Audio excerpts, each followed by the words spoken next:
Before I begin, let me start off by simply saying that because of episode 4 of this story being missing, for this story and all others that were animated, I will be lifting images for that part when I review it from the official BBC animation for the missing parts on the DVDs. For all other stories that have missing episodes, I will lift the image of the episode title card for each part as shown on the screen currently with the episode 3 of this story title. Thanks. I'm sorry for any inconvenience that may cause your viewing pleasure.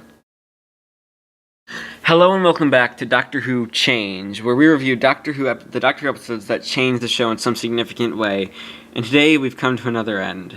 The end of the original style of presentation of Doctor Who, with the following stories having something that would be unheard of if you were watching at the time. It's the end of the William Hartnell era who lasts from 1963 to 1966, and the introduction of the Cybermen in The 10th Planet. The 10th Planet was written by Gerry Davis and Kit Pedler, directed by Derek Martinus, produced by Innes Lloyd, and originally broadcast on Saturdays from the 8th to the 29th of October, 1966. Let's begin with episode 1. We open on a spaceship launching into space. Inside control in Antarctica, General Cutler is given control of the rocket Zeus 4. He calls the spaceship to tell them how lucky the two astronauts are. They sound extremely bored and go through some routine checks. In one of the corridors, an Italian is reading a magazine and singing opera, while the other is watching outside with another man through a periscope. Out on the surface, the periscope looks around as the TARDIS materializes. Inside, the Dr. Ben and Polly bundle up to go outside to investigate the area. Polly says she's freezing and notices the periscope with Ben. They think it's from a submarine or something, while inside the man notices them. He says he can see a woman, which makes his Italian friend come have a look. He exclaims, "Mamma mia!" and sees the TARDIS, and sends men to bring them down, which they do.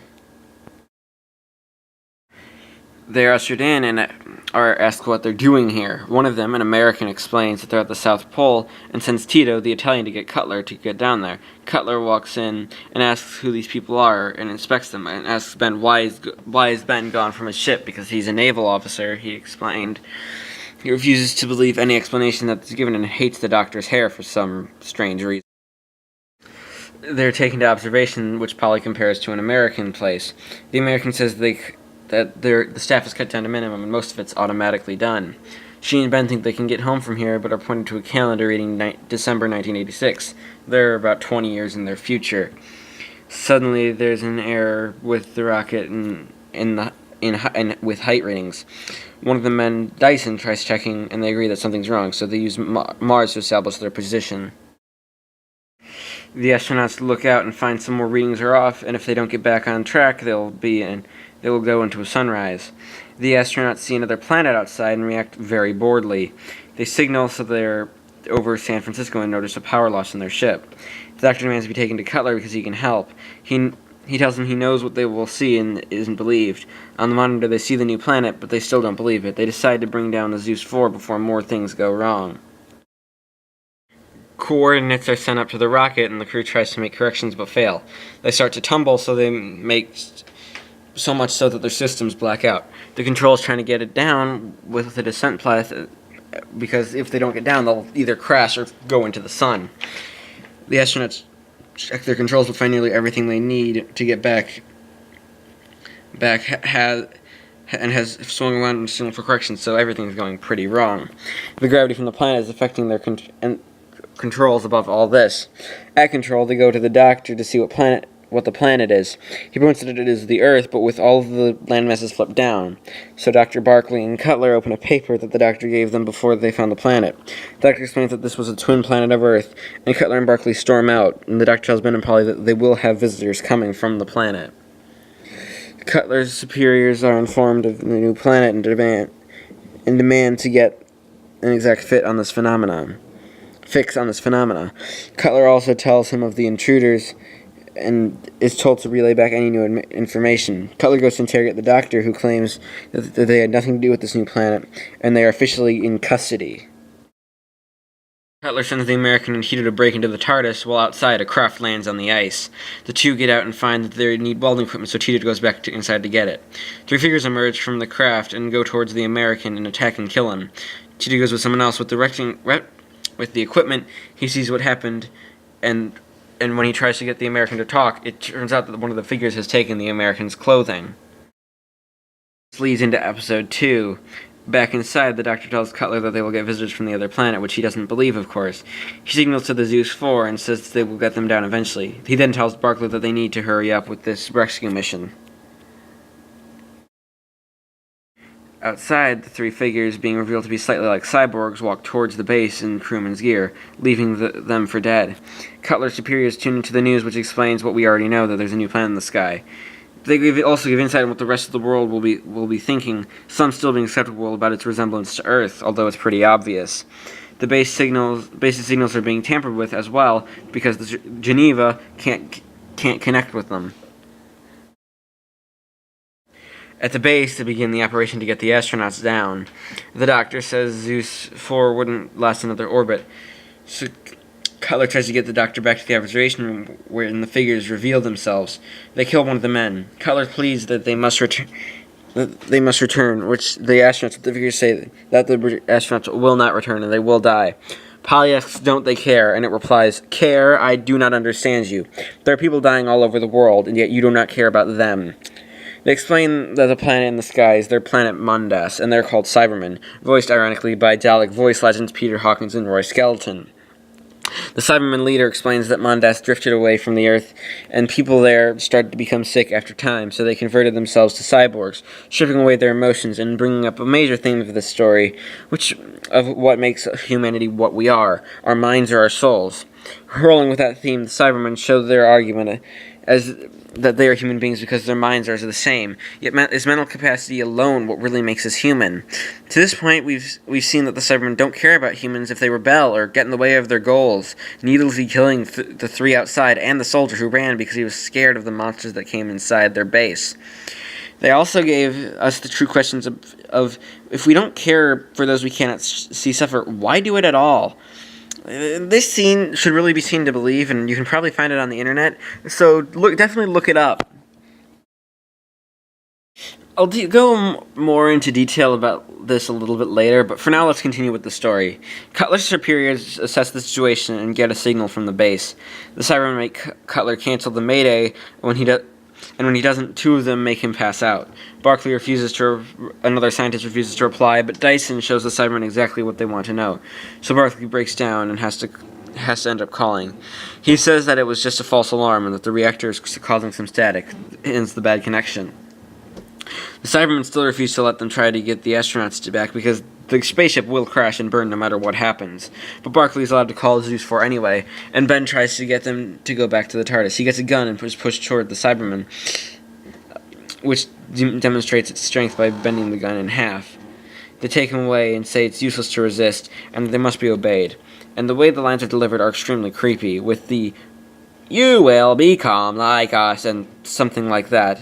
It really should be heard to believed.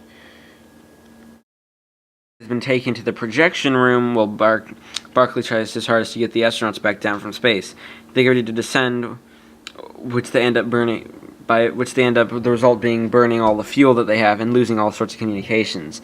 At the base, they see the rocket accelerate on their map as signal cuts out. The rocket exploded, killing both astronauts inside. The Cybermen say that they require information to be sent to Mondas to save them. He requires their names and explains that it will gather all of their energy from Earth.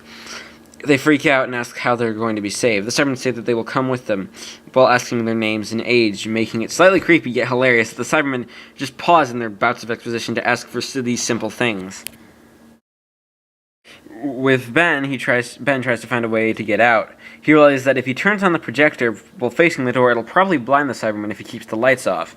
So he decides to try knocking on the door. The Cyberman comes in and is blinded, giving Ben the chance to use his weapon and shoot at it, and escape. Back at Control, Polly says that they can't live because the Cybermen don't feel. The Doctor explains that the concept of emotions. In the next theme of the story comes up in the Cybermen's response of, "You will become like us." That wraps the theme of the story together nicely. The theme of caution and not to let the human race be overtaken by technology by not realizing that it's happening. This is shown in the audio drama Spare Parts, which is a prequel to this story. but it really comes into play here a lot. The Cybermen started out as normal people like you and me, but to survive they had humanity stripped away, making them virtually not human anymore. But that isn't the terrifying part. The terrifying part is that not that this could happen to us, that it's already happening in the real world today. Yes, today. Science has advanced so far today that we as a species could augment ourselves with memory chips, prosthetic and bionic body parts that are more efficient than what we have now. I mean, now, especially with technology changing, I mean, we have our iPods that can connect us instantly. Basically, what happens when they keep getting smaller with every new edition. So, what happens when they become microscopic? And although this isn't the cyberpunk stages yet, it could easily go to those stages with enough time given to research and the quest for survival. Just think about that for a minute. Back to the story where the Doctor and Polly plead with the Cybermen to stop, which doesn't understand why they should, because it really wouldn't affect them as a species. Ben has snuck in and handed the Cybermen's weapon to Cutler, who shoots it, killing it. Cutler demands to get in touch with Geneva, and the Doctor says he shouldn't have done that because he knows the good of the Cybermen, their knowledge, that they could learn so much from them. They tell Geneva what happened, who has the other bases put on alert. They also inform Cutler that another astronaut has been sent up, and that Cutler is to be tracking it. Then they tell him the bombshell. They sent Cutler's son, only son, up into space where he could potentially die. So Cutler then has the added stress, and is wished good luck. Cutler has them establish contact and wants to be told when they get it with his son. He has guard doubled and fuel tanks checked. He doesn't care how it gets done because his son's life is at stake. Ben and Polly say that he's in over his head, and the Doctor agrees. Ben tries to apologize for killing, and Polly says that Cutler is enjoying this all way too much. Then there's a signal that comes through that there are hundreds of Cybermen ships coming towards the planet to attack. This leads into episode 3. Cutler tries calling his son, and the Doctor falls over from the strain of the situation. Ben takes him to medical. Cutler gets a message to his son, who reports some power loss from the new planet. Cutler explains that they have to get him down now. Ben and Polly look over the Doctor, who seems normal and just needs rest. Cutler reassures his son that they will get him down, and then he ends transmission. He then addresses the base and the problems of his son in the rocket, the invading Cybermen, and Mondas draining Earth's power. He suggests that they destroy Mondas by using the Z-bomb. The Z-bomb is a doomsday weapon, and he calls Geneva to get permission to use it. Geneva says to hold on and not to take the risks of poisoning Earth's atmosphere in the process. He's given authority to do anything he can, so he hangs up. Ben tries to stop him, but Cutler locks him up with Polly questioning if there is another way. Ben says to wait because the Doctor has told him that Mondas is also going to stop. Barclay says that they couldn't make it work, and Ben asks Polly to get him on their side. So she offers to make them all coffee. Ben tries waking the Doctor up, but he eventually gives up. He takes a look around and he's escaped. He tries to jig the lock, but it's 20 years in the future, they can't jig a lock. He then notices the ventilation set was open, so he could possibly get out through there. In the chamber with the Z-bomb, Cutler oversees the fusing of it. He says that it will solve all their problems, but Dyson thinks that they should wait, although he is in full support of Cutler's plan. He refuses to admit it, but he's also scared. Scared of what will happen when the bomb goes off. There'll be an explosion like no other, big enough to destroy an entire planet. Bringing us back to the themes of the episode, when it's right to use technology for the greater good. Cutler has the option of using the Z-bomb to save the people he loves and defeat the Cybermen. Definitely a good idea in theory, but the bomb, while saving us from the Cybermen, would poison the atmosphere, effectively being an evil action. So, what is it? What would be the lesser of two evils? Anyway, back with the story, Barclay tries to get a message back to Cutler's son. When Polly asks how he wants his coffee, she pries on him on what would happen, which is death and famine if the bomb went off. Barclay doesn't want to do this, but Cutler has everything in his power. Polly gives him the idea of deceiving Cutler, who has had Cybermen weapons handed out. Polly takes Barclay to talk to Ben. Barclay says that the vent shaft leads into the rocket silo, and Ben could go in and mess with the controls. He's going to take out a panel and cut off 4 pins that'll stop the engines from firing. Then the Cybermen land and march on the base. Ben puts the plan into action, sneaking down to the vent shaft into the silo. He's lucky enough not to get noticed when he gets in. Polly hides as a sick Ben in his bed when the guards come. Outside, most of the Cybermen are shut down and the weapons are captured. Cutler realizes Barclay is missing and has gone to the silo to check for him. Barkley tries stopping him outside, but he goes and finds Ben, who's started sabotaging, and sends him back to the tracking room. Cutler threatens to kill Ben, Polly, Barkley, and the doctor if the rocket doesn't launch. He calls his son to reassure himself that his son's alright. He tells him that they will get him down when they take care of Mondas and wishes him good luck. Polly tries to get Ben to wake up while the checks go through as the bomb's being ready to be fired, with everything being alright. It'll take off in 2 minutes. Ben wakes up with a headache. They have to stop the countdown because of a minor fault, but it gets taken care of, and the missile is ready to be launched. The countdown counts down from 50 seconds as everything is turned on. 40 seconds. 30. 20. 10. 9. 8. 7. 6. 5. 4. 3. 2. 1. Liftoff. This leads into episode 4, where the rocket doesn't go off. Ben's sabotage has worked. Cutler demands that the doctor to be brought for execution. He's here, and explains that Mondas showed him that this old body of mine is wearing a bit thin. Cutler gives Barkley the chance to refuel and fire the rocket or die. Cutler's son reports that Mondas keeps giving off a pulsating glow and cuts out as the power is lost. Outside, another ship is landing, and Cutler declares the Doctor, Ben, and Polly the enemy and murderers of his son. He puts a gun to their faces. Cybermen overtake the base, killing Cutler in the process. The Doctor says he owes them their lives and are lined up with the others. He demands help from them and offers them to live on Earth with humanity and peace. The Cyberman says that they cannot talk until the missile is removed and is brought underground. The Doctor has Barkley do it and give them enough time for Mondas which will give them enough time for Mondas to burn out. The Cybermen take Polly as a hostage on the Cyberman ship, and Ben goes with Barkley. On the ship, the Cyberman knocks out Polly and forces her into a mechanized chair. Geneva calls to the base, and the Doctor answers. He says that he has temporarily been put in charge and informed of mass landings of the Cybermen, as Geneva is taken over by them. The Cybermen refuse to discuss their plans as the Doctor works out that they will destroy the Earth with the bomb and warns Ben and Barkley. Dyson regrets not blowing up Mondas when a guard comes, so they look busy. Ben works out that the Cybermen can't handle the radiation and suggests they play dead to get the Cybermen inside. It comes in and dies. They decide to stay there and guard the bomb. The Doctor declares stalemate, and the Cyberman says one of the planets must be destroyed to let the other die to the bomb room. Ben says that they'll wait until Mondas blows up, and the Doctor is taken to the Cyberman's ship. On the ship, there are vibrations, and Polly notices. The Doctor says the energy from Mondas is too much. In the bomb room, Ben tries to get something radioactive to use to defend themselves. Dyson says that they should listen to the Cybermen, but the Cybermen have been nothing but treacherous the entire time, and Ben wants to use it against them.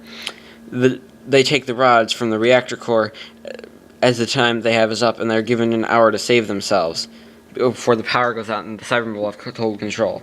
They go out and put a plan into action to trap them, while Cybermen are sent with gas weapons to kill them. It gives them one more chance and releases the gas which gets in. But Ben is faster, and the Cybermen die of radiation poisoning. Barkley is passed out from the gas as they escape. Back at Control, all the Cybermen in the base are turned out to be with the bomb are dead. Ben uses a transmitter to call the Cybermen as the emergency battery power dies. Cybermen break in, and on the monitor, Mondas falls apart. This powers down all the Cybermen, leaving behind plastic and metal. Communication comes back from Cutler's son, and Barkley starts getting him down as Ben goes to get the Doctor and Polly. Ben gets to the ship and lets Polly out. The Doctor is passed out. He manages to get up, but is physically weak. He tells Ben that this is far from being all over, and he must get back to the TARDIS immediately. It is his time to go. He puts on a coat and says to keep warm and walks off. At the TARDIS, Ben and Polly are locked out. Inside, the controls work themselves, opening the doors and taking off as the Doctor collapses. Polly goes to see if he's alright, but then Ben tells her to step back. His face shines bright, and when the lights go down, in his place is a different man. Let's move on to the character review for the first Doctor. Instead of rating the different incarnations of the Doctor, because they'd all get 5 stars anyway, I've decided to go through the development of their characters, just how they are when they start out, in the middle, and the end of their reigns, with recommendations of what to avoid from their eras, usually in a top 5. The first Doctor started out in 1963 as an unearthly child, where he was played by a crotchety old man who only cared about the safety of his granddaughter. He started to grow from this during the events of 1964's The Edge of Destruction, where he had to admit that he was wrong and started to warm up to his other companions for the first time. And by the end of 1964's The Reign of Terror, he was glad with his companions, while still trying to get them back home where they belonged. He then suffered his first big loss with 1964's The Dalek Invasion of Earth when he let Susan go to be with the man she loves. He then decides to take another companion young girl, Vicky, in 1965's The Rescue, and eventually reaches the peak of his character growth in 1965's The Chase, where he lets his original companions Barbary and Go to live, and from that point on is played with a kind-hearted old man who abhors violence and helps whoever's in need. The first Doctor's death came from an amalgamation of things. First and foremost, for his very old age of 450, revealed in the second Doctor is the power of the Daleks, which killed him, but also the events being put under the Daleks' time destructor in the 1965 to 1966 story, The Daleks' Master Plan, and being subjected to the energy transfer process in 1966, The Savages. In the events of his final story in 1966's The 10th Planet, he absorbs the energy from an exploding Mondas and collapses on the TARDIS floor and changes into the second Doctor, Patrick Troughton. 5 recommendations for the first Doctor would have to be number 5, The Chase. It's a really fun story that gets rid of Barbara and Ian. Number 4, The Dalek Invasion of Earth. An alright story that gets rid of Susan, but it has it's actually really a lot of fun. Number 3, The 10th Planet, his final story, which I will get to my opinions on later. Number 2, The Aztecs, one of his best, yet it can be boring after multiple viewings. And number 1, The Time Meddler. The first pseudo historical story, and actually a lot of fun. It's the first time we see another Time Lord, and yeah, it's just fun to watch. 5 stories that should be avoided would have to be number 5, An Unearthly Child. Honestly, don't avoid this until you've seen other Hartnells, because people usually watch this and say that he's a bad Doctor from it. Number 4, Mission to the Unknown. It doesn't have the Doctor in it. It's not too terribly bad, but it's reconstructed, and it's okay. Number 3, The Space Museum. Some people have found this to be slightly parody of the show, which is it's kind of boring with a couple of laughs, so you may or may not like it. Number 2, The Censorites. Basically, the first 5 parts of the story go on for way too long and are really boring. The only good things are parts 1 and 6. And number 1, The Web Planet. Probably one of the worst stories of Doctor Who's history. It had a lot of good ideas that could have possibly gone around, but with the crap budget, couldn't do anything. Final thoughts? The 10th Planet is an interesting story, to say the least. It's a heavily thematic story about the dangers of letting technology overtake you, and what the greater good is, and a lot of change. The ideas that Kid Pedler used in the story work great, and Gerry Davis's quick and rushed rewrites to episode 3 and 4 also work rather well for being quickly added to accommodate William Hartnell's upcoming departure. The Cybermen are a terrifying monster, and with an amazing design for their first outing, they bring up a lot of questions about technology and change, as stated above.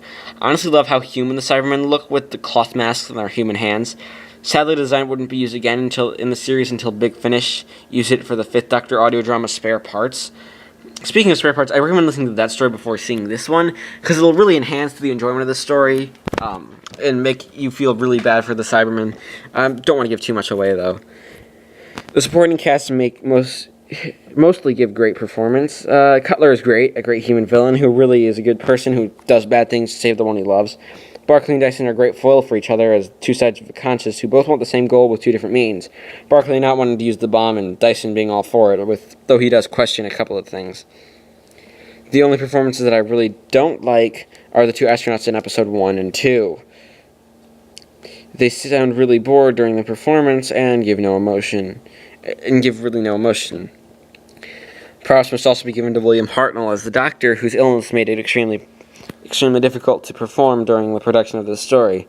He even has to be written out of episode 3, and most of his lines tweaked and given to Ben. Speaking of Ben, Michael Craze and Anarchy Wills give great performances as Ben and Polly, and I especially like Polly's reason in episode 3 and how she convinces Barclay to be on their side. Hopefully they both will be able to I'm looking forward to seeing them in the next review. The only complaint that I can give for the story is that episode 1 is very slow moving for the first 7 or so minutes, and that episode 4 is missing. All in all, I give Doctor Who, The 10th Planet, an 85% for being a nearly perfect story and a perfect exit for the First Doctor, with only a few hiccups to be seen. This is essential to any collection and was released on DVD in 2013 in all regions. Thanks for watching Doctor Who Changed, where next time we will take a look at the first story of the second Doctor, Patrick Troughton, in The Power of the Daleks.